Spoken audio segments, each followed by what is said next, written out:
కల్తీ నెయ్యి వ్యవహారంలో సిట్ ఏర్పాటు, దర్యాప్తు అధికారిగా సర్వశ్రేష్ఠ త్రిపాఠి.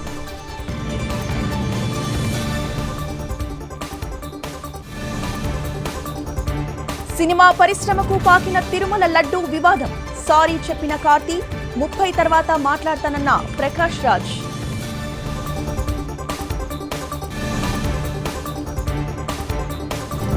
మూసీ నిర్వాసితులకు 16,000 డబుల్ బెడ్రూమ్ ఇల్లు, ఉత్తర్వులు జారీ చేసిన తెలంగాణ ప్రభుత్వం.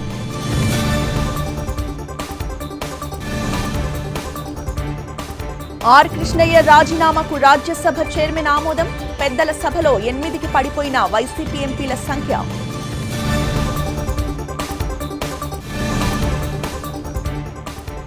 మాతో పెట్టుకుంటే కారు పార్టీ ఖాళీ అవుతుంది, కాంగ్రెస్ బీఆర్ఎస్ మధ్య ముదురుతున్న డైలాగ్ వార్.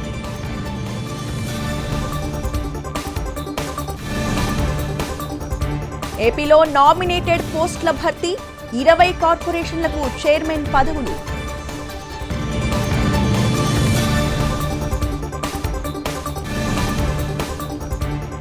కర్ణాటక హైకోర్టులో సిద్ధరామయ్యకి చుక్కెదురు, గవర్నర్ చర్యలు చట్ట ప్రకారం ఉన్నాయన్న న్యాయస్థానం.